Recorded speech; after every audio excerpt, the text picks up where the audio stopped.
mtakatifu ambaye ni mwalimu mwema, akaendelea kufundisha, akaendelea kutukumbusha ili maneno haya yakapate kibali ndani ya mioyo yetu. Baba yetu na Mungu wetu, ni somo ambalo matokeo tunategemea tarehe 28. Basi ukainue mioyo ya kila mmoja ili siku hiyo tuone matokeo yake. Ni mambo haya nikiamini kwamba unaenda kutenda sasa. Sasa nimejaribu kuainisha vitu vichache ambavyo unaweza ukavipata, ni jinsi gani uweze kutoa malimbuko yako, vipato gani. Kwa mfano, kuna watu wana kazi zao za ajira. Ukishakuwa na kazi yako ya ajira, mshahara wako wa kwanza ule unatakiwa umtolee Mungu. Sasa kuna mwingine anauliza, sasa mshahara wangu nikitoa wote itakuwaje? Kwa nini tunatoa? Tunatoa kwa sababu tunamshtakia Mungu kwamba Mungu, asante kwa kazi hii ulionipa. Hebu sasa niweke mbegu hii ili siweze kupata tena tabu katika ajira zangu. Wafanyakazi. Namba 2, kuna wafanya biashara. Kuna mtu unaweza kuwa na mtaji wako, unaanza biashara leo. Basi unapofanya biashara ukapata faida, ile faida yako yote unatakiwa uichukue, uipande madhabahuni kama mbegu ili biashara yako iendelee kukua.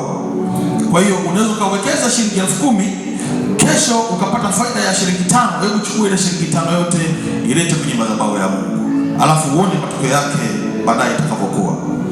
Lakini kuna ndugu zetu ambao pia ni wakulima.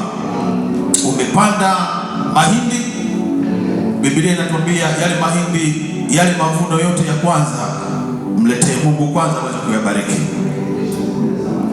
Lakini pia kuna ndugu zetu wafugaji.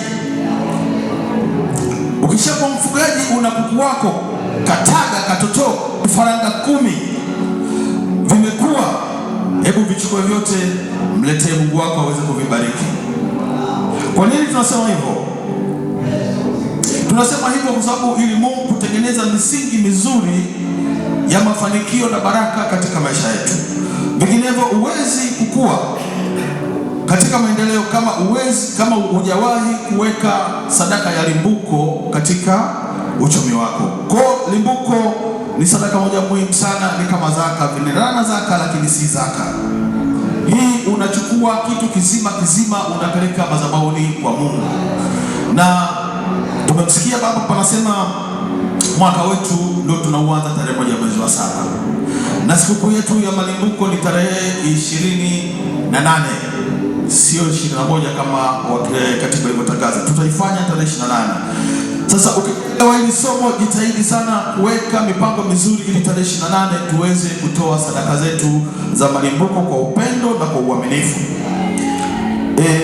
Hizi sadaka mtu anaweza kuuliza zilianzia wapi? Kila sadaka ina sababu yake. Kila sadaka ina sababu yake. Nataka niwakumbushe, mtu wa kwanza kutoa sadaka za malimbuko alikuwa ni Habili. Soma kile kitabu cha Mwanzo, ile baada ya uumbaji tu wa dunia, uumbaji Mungu alivyoumba tu dunia kwa mara ya kwanza, ni nani alianza kutoa sadaka za malimbuko? Alikuwa ni Habili. Na katika zile sadaka za Habili Mungu aliweza kumbariki sana. Ngoja tuangalie somo, tufungue kitabu cha Mwanzo. Twende kitabu cha Mwanzo sura ya 4. Tuanzie pale mstari wa 3. Biblia inasema, hatimaye Kaini akaleta mazao ya ardhi sadaka kwa Bwana. Namba 4 anasema, Habili naye akaleta wazao wa kwanza wa wanyama wake na sehemu zilizonona za wanyama. Bwana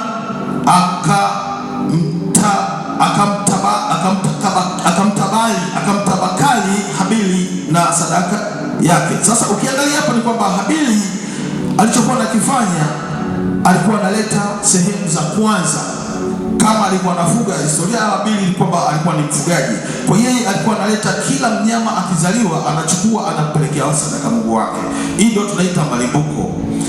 Na Habili akaenda mpaka ndugu yake Kaini akaanza kumwonea aibu baada ya kuona anakuwa anafanikiwa sana, akaenda akamua. Hiyo story wote tunaijua.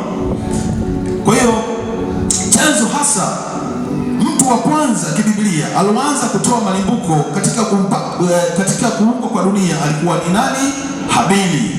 Kwa hiyo hii malimbuko hajaanza tu, lakini jiulize kitu kimoja, huyu Habili alifundishwa na nani? Kwa sababu kila somo, kila jambo unafundishwa, ni nani alimfundisha huyu Habili? Alipata wapi hiyo idea ya kutoa malimbuko?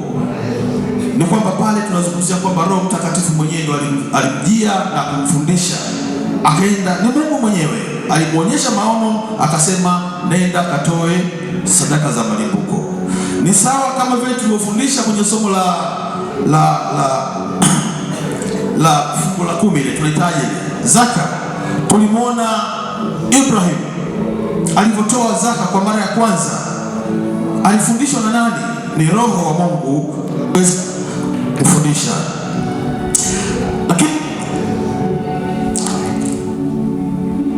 Lakini hii sadaka ya malimbuko, ndugu zangu, mimi naita kama mbegu.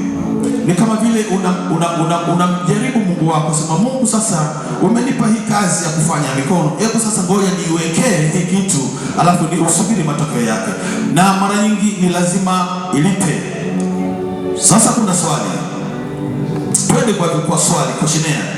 Ni nani sasa anatakiwa kupokea hiyo sadaka ya malimbuko? Au ni wapi unatakiwa upeleke sadaka yako ya malimbuko? Tunasema hii ni muhimu sana ambayo sadaka muhimu sana ambayo inafungua baraka zote katika uzalishaji wa mali yako. Yaani vile unavyotoa, vile unavyomtolea Mungu kwa kishindo na kwa uaminifu, ni kwamba hii sadaka lazima ikuletee matokeo ambayo ni chanya baadaye. Biblia inasema malimbuko yote yapelekwe kwa kuhani wako. Bwana Yesu asifiwe. Kuhani tunamjua. Mnamjua kuhani, ndugu zangu? Kuhani ni kiongozi wako wa dini, ndo anaitwa kuhani. Malimbuko yote yanatakiwa yapelekwe kwa kuhani. Sasa hapa ndio unakuwa mtihani. Mtu anakuambia sasa kwa kuhani nakuaje? Yaani nimelibeba likiti moto langu limenona ili afu nampelekea mchungaji, inakuaje? Haleluya. Bwana Yesu asifiwe. Sasa huo ndio mtihani ambapo tunaimba. Tunasema yaani Mabwagiro na Kasinati ndio wakale. Mimi sipeleki. Lakini unapokataa, hiyo hali inapozidi kukataza usipeleke, ndipo unajifungia milango yako ya baraka. Ngoja nikwambie, ukiangalia, twende kwenye kitabu cha Ezekiel, tuzungumze kwa ushahidi. Twende kitabu kile cha Ezekiel. Haya ni maandiko ambayo ni mambo ambayo tayari yapo kwenye Biblia, hayakutungwa. Ezekiel 44, tuangalie mstari wa 30. Biblia inasema, na kitu cha kwanza cha malimbuko yote ya vitu vyote na kila kitu cha matoleo yenu litakuwa la makuhani. Tena mtampa kuhani sehemu ya kwanza ya unga mbichi, ili kukarisha baraka juu ya nyumba yako. Haleluya. Mmenielewa hapo? Ni kwamba unapochukua malimbuko yako unatakiwa ulete kwa kuhani wako. Na hizi sadaka, labda nitoe mfano mmoja ambao watu wengi tutakuwa tuelewe kwa nini tunatoa sadaka. Tunapotoa sadaka, mtu wa kwanza kuipokea sadaka, kwanza sadaka ni ya Mungu mwenyewe, lakini mtumiaji wa sadaka ni wengi. Ni sawasawa na kusema umeenda kwa wakala pale wa M-Pesa, unachukua shilingi 10,000, hii nasema hii nenda namtumia Mamlinge. Yule wakala anaichukua ile shilingi 10,000 yako, anaitia kwenye mfumo, inamfikia Mamlinge yuko Tanga. Hivi swali la msingi, wakati huo kabla hujaondoka kwa wakala, yule wakala anamuita mwanae, mwanangu, hebu nilikuwa sina hela kula, hebu chukua 10,000 ile ile uliotoa wewe mtumia Mwamlinge, nenda kaninunulie pale kiroba cha unga. Utakasirika? Utasema kwa nini unatumia langu? Nijibuni, mtakasirika vijana. Kwa hiyo ni kwamba sadaka ni vile unapotoa sadaka yako inapita hapa madhabahuni. Hii ni njia, lakini mwenye sadaka mwenyewe ni Mungu wako. Hii ni njia. Mchungaji anapoichukua ile malimbuko yako akakupatia kile kikapu, akanyosha mkono, akamwomba Mungu kwa kushukuru kwa sadaka ile, ni kwamba tayari wewe baraka zote unazo. Kinachobaki pale ni kama makapi, lakini sadaka yenyewe tayari ishaenda kwa Mungu wako. Kwa hiyo tunapojitoa ni lazima tujitoe kwa moyo, kama hivyo tulivyosema. Ukisoma hata kwenye kitabu cha Kutoka, twende Kutoka tuangalie pia, inatueleza ni wapi tupeleke malimbuko. Twende kitabu cha Kutoka, ile kitabu cha Kutoka 34. Kutoka 34 mstari ule wa 26 inasema,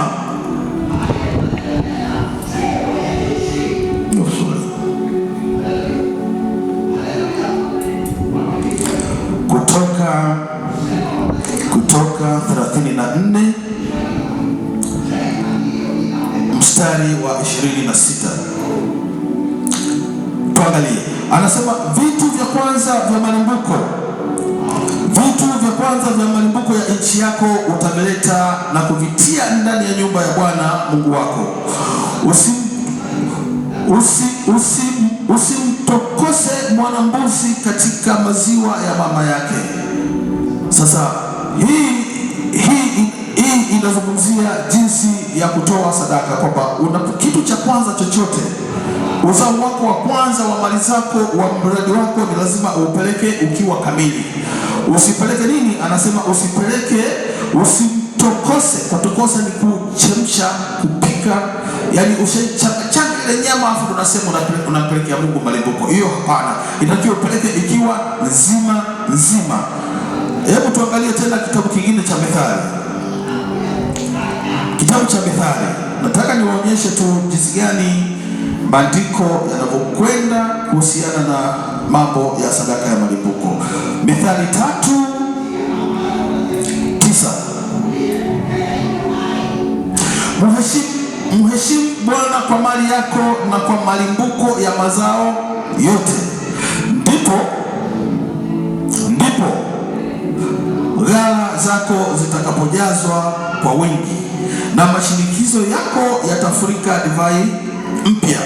Sasa hapa Mungu anatuambia unapotoa malimbuko unakuwa unamheshimu Mungu wako. Unapozidi kumwonyesha Mungu heshima, ndipo ghala zako zitazidi kufanya nini? Yazidi kujaa. Twende haraka. Sasa tuangalie kitu kimoja kinaitwa vigezo. Wewe umejiandaa kutoa malimbuko yako, umejipanga, lakini je, una vigezo?